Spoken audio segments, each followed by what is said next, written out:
my in-laws, said I should be grateful for their hand-me-downs, so I bought my fiancée her dream wedding dress, and they didn't even get invited.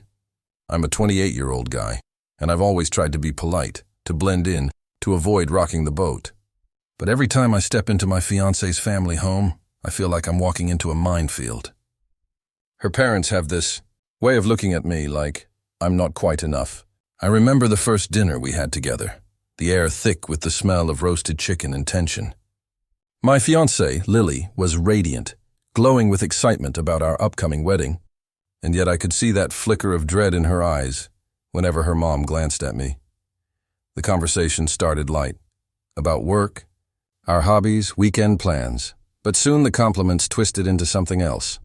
Her mom said, smiling sweetly but with an edge, "You're so lucky she doesn't expect a lavish wedding."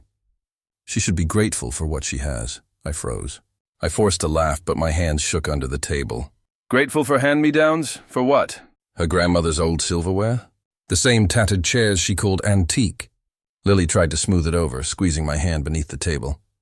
"Don't mind them, babe," she whispered, but I could feel her heart sinking too.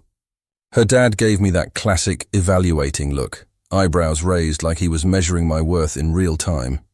I nodded, offered polite smiles, and pretended it didn't sting, but inside, I was burning.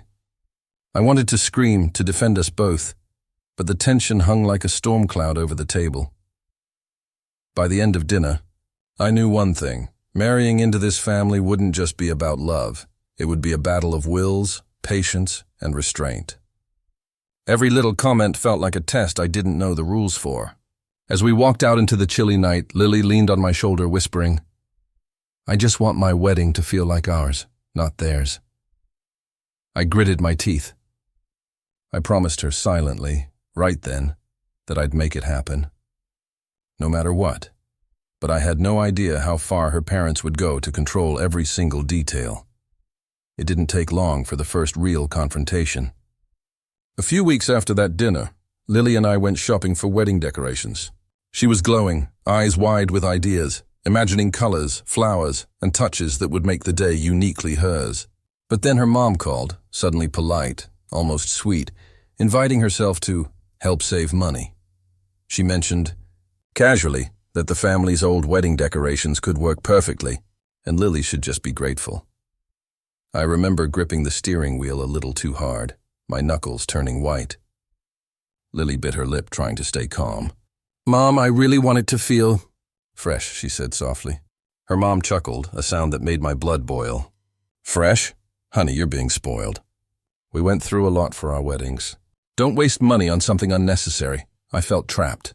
I wanted to defend Lily, to say, this is her day, her dreams, not a thrift store experiment, but I could already imagine the storm that would follow if I challenged her. So I stayed silent, forcing a polite smile over the phone, promising her we'd think about it. But inside, rage bubbled and mixed with helplessness. Lily's shoulders slumped, the light in her eyes dimming for just a moment. And I hated that I couldn't shield her completely. That night, we sat on the couch, our fingers intertwined, the apartment smelling faintly of candles and last night's takeout. "I just want to feel special, you know. Not like I'm inheriting someone else's life," she whispered, voice trembling. My heart clenched. She deserved better. She deserved a wedding that felt hers, not dictated by outdated family expectations. And that's when I realized this wasn't just about decorations or silverware. This was going to be a constant battle of wills. Their control wouldn't stop until every choice was filtered through their approval. I made a silent vow. No matter how difficult, I would protect her dreams, even if it meant going against the people who should have welcomed me into their family. But little did I know, standing up for her happiness would soon push us both to our breaking point. The next few weeks were a balancing act that left me drained. Between work, bills, and trying to keep wedding planning under control, I felt like I was constantly juggling fire. Every time Lily got excited about a new idea, I worried about the cost.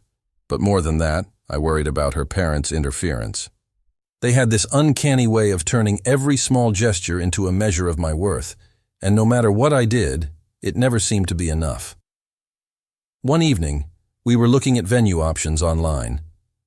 Lily's face lit up at one gorgeous hall, the chandeliers, the soft lighting, everything she had imagined. I swallowed hard. The price was steep, but I knew she deserved it.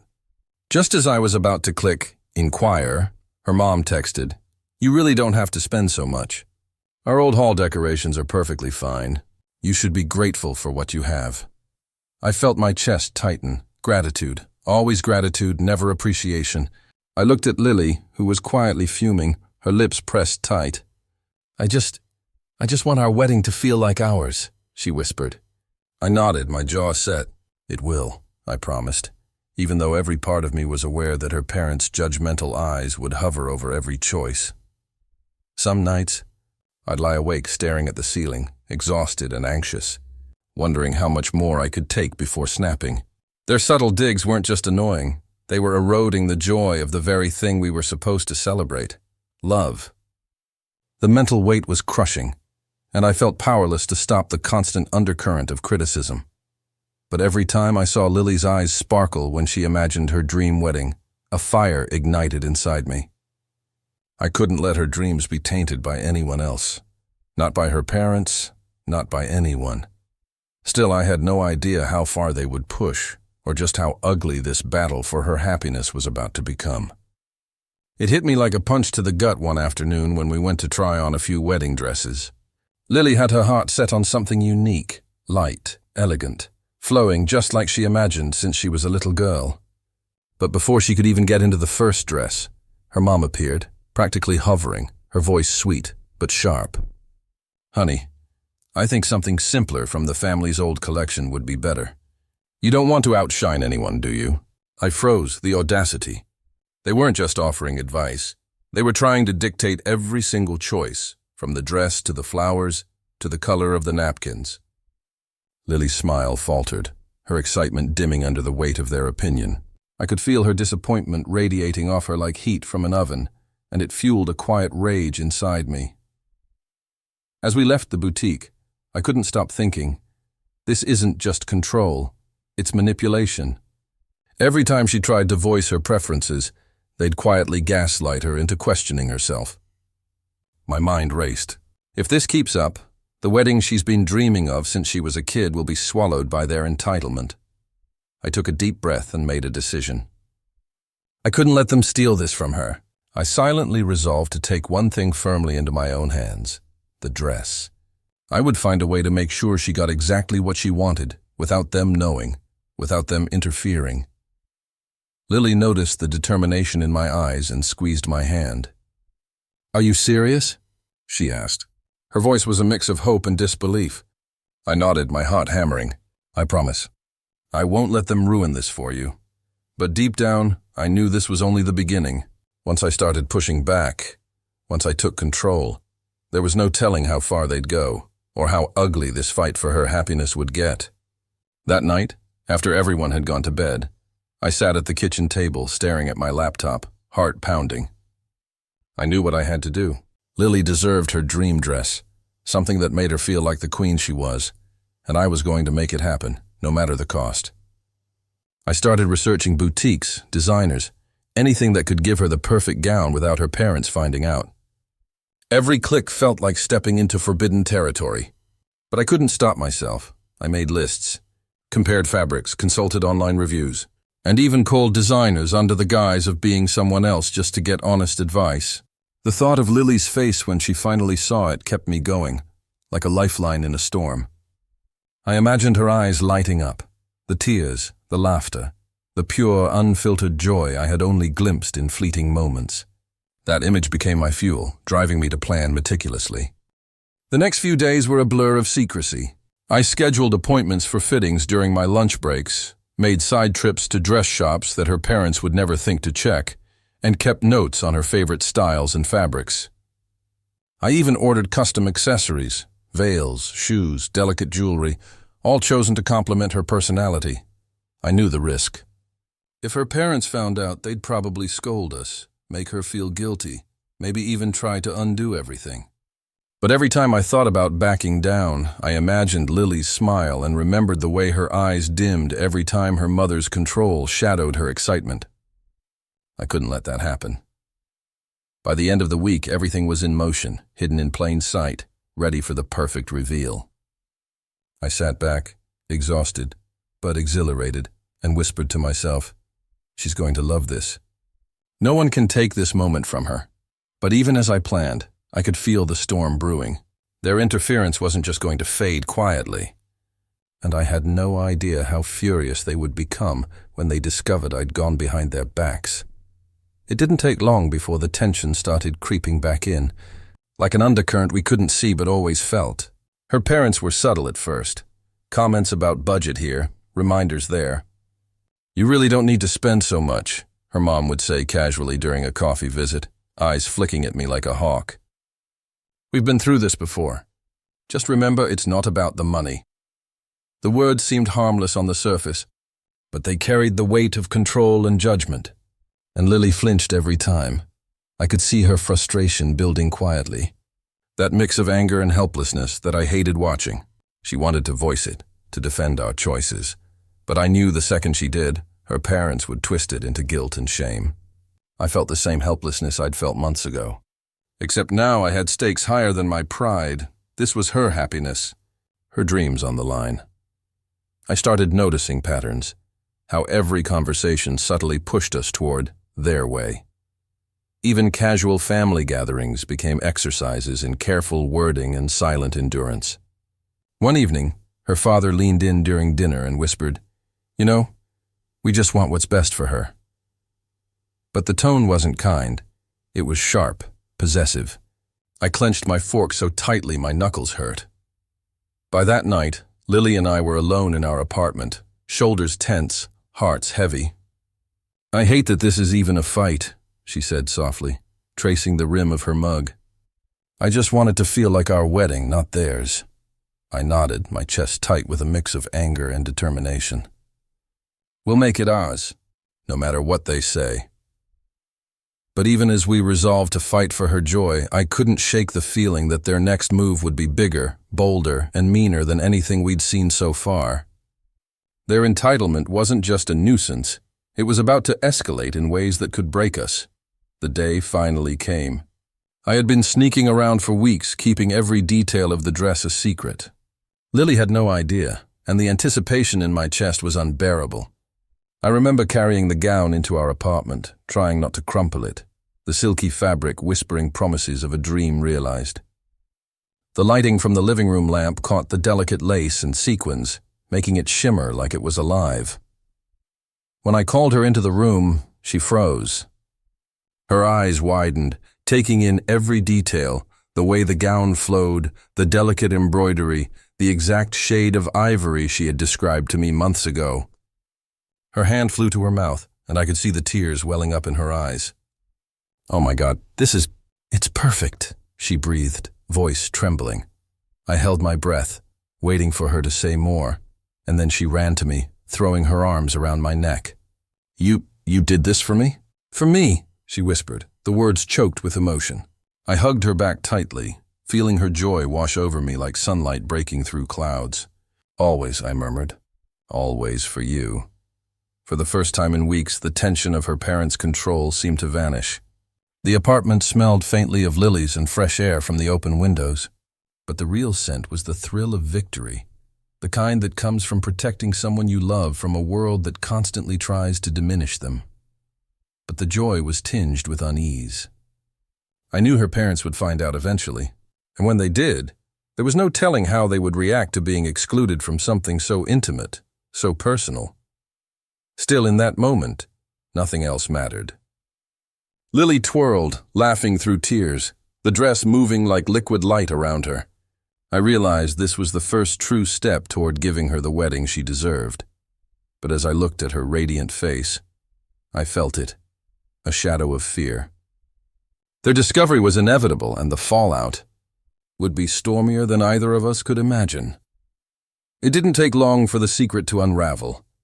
A casual text from Lily's mom slipped through the cracks, a tiny hint that something had changed. "I heard about the dress. Did you really buy it without consulting us?" My stomach dropped. I could hear her voice over the words, thinly veiled with outrage and disbelief. By the next family dinner, the tension was palpable. Her parents sat rigidly, smiles forced and cold. "So, I hear you've been making decisions on your own," her mom said, voice dripping with faux innocence. Lily bristled beside me, shoulders squared. "Yes," she replied firmly, "because it's our wedding. I wanted it to feel like ours, not a family hand-me-down project." Her dad's jaw tightened. "You should have consulted us first."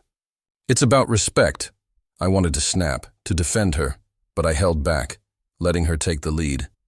This was her moment, her confrontation, and I was silently cheering her on, proud of the fire she'd found. The room crackled with tension. Every tiny movement, every glance, every carefully chosen word felt like a battlefront. The in-laws tried subtle manipulation, guilt trips, and passive-aggressive comments, but Lily refused to flinch. She stood taller than I had ever seen, her confidence radiating. Inside, I was a mix of fear and satisfaction. Fear because their fury could erupt at any moment.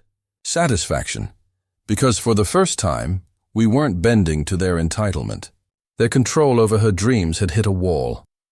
After dinner, as we left, Lily grabbed my hand, squeezing it tightly. "Thank you," she whispered, "for believing in me." My chest swelled, but I knew the storm wasn't over. Their fury was only beginning to surface, and the next wave of confrontation would test us in ways we hadn't yet imagined. It all came to a head at a weekend family gathering that should have been casual, a simple barbecue at her parents' backyard. From the moment we arrived, the atmosphere was thick with tension. Her mom's eyes barely hid the contempt, darting between Lily and me like we were intruders in a world we didn't belong to. Her dad hovered nearby, jaw tight, arms crossed, every movement signaling disapproval. As soon as dinner started, the cracks appeared. Her mom leaned in and muttered just loud enough for Lily to hear, "I can't believe you went behind our backs. You're making decisions as if you own the family." Lily's face fell for a moment and I felt my stomach twist. I wanted to intervene, to yell, but the sheer audacity of the gathering made it impossible. Every guest seemed to sense the tension, eyes flicking between us, whispers brushing the air. Then came the public confrontation. Her dad, voice rising, pointed at me. "This isn't just about you two. It's about respect for the family tradition." I felt a mix of anger and despair. The words stung, but worse was seeing the hurt in Lily's eyes as she tried to explain herself.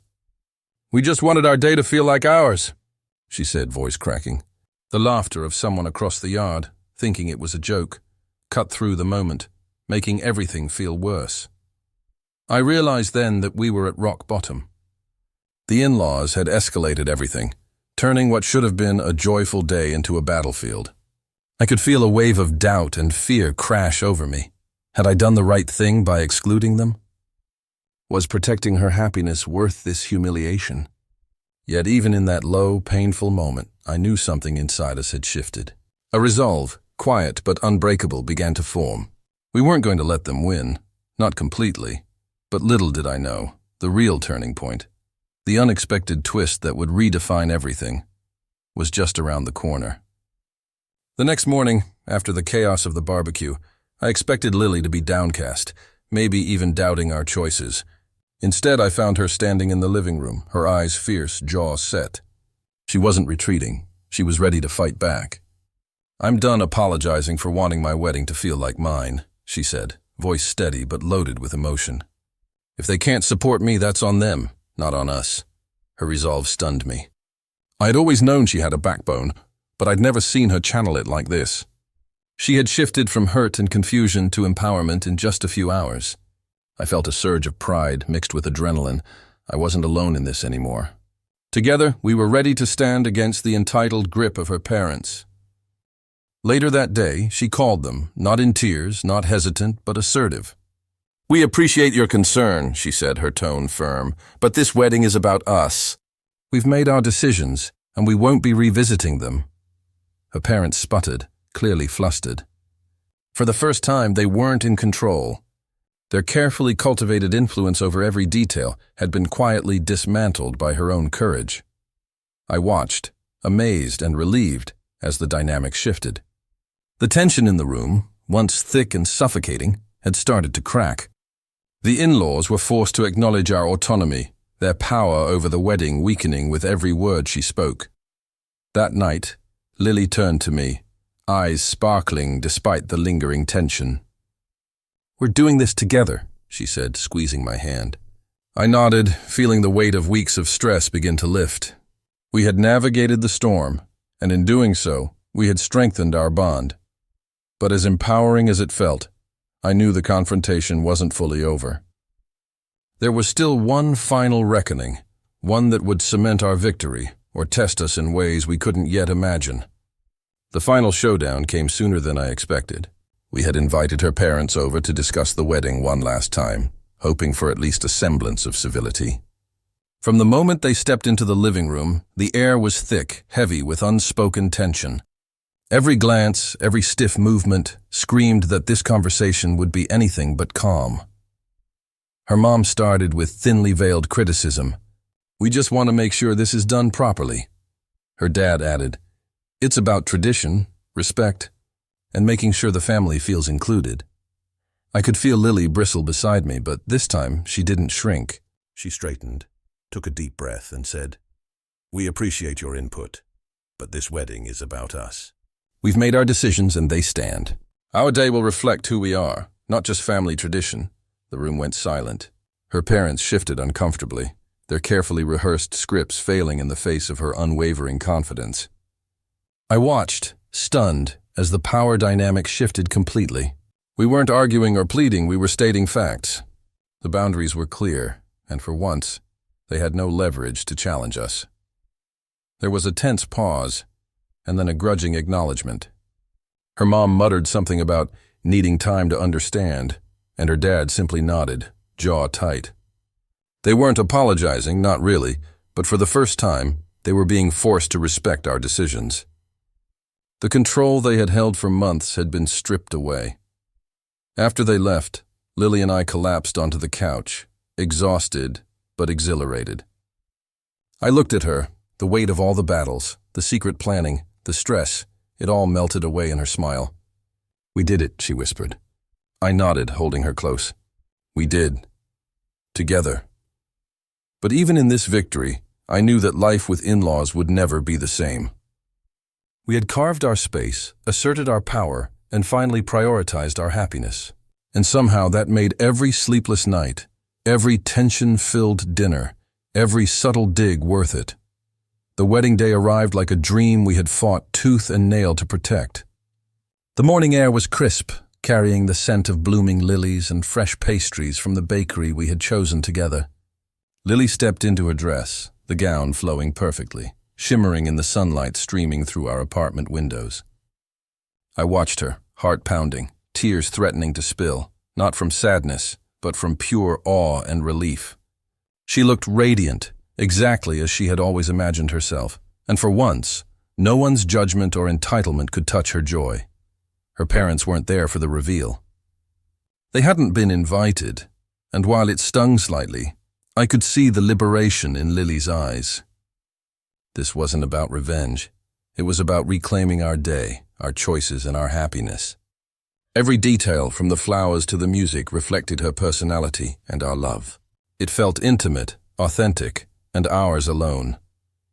As we exchanged vows in front of close friends, I noticed how relaxed Lily was, laughing, crying, living every moment without fear of judgment. I felt a surge of pride, not just in the wedding, but in her courage to stand up for herself. We had faced manipulation, entitlement, and subtle control, yet here we were, stronger and more united than ever. I realized then that empowerment doesn't come from avoiding conflict. It comes from standing your ground, protecting what matters, and supporting those you love. Her parents' absence was a symbol, yes, but also a reminder. Love and respect can't be demanded. They must be earned. We had earned ours, together. Later, as we danced under the soft glow of string lights, I held Lily close. "We did it," I whispered. She rested her head on my shoulder, smiling. "We really did. And it's perfect. The day was ours. Finally untethered from control, entitlement, and unnecessary interference, and in that moment, I knew something important. Boundaries. Courage and love had carried us through, We had fought for our joy, and in doing so, we had won not just a wedding, but a lifetime of empowerment together.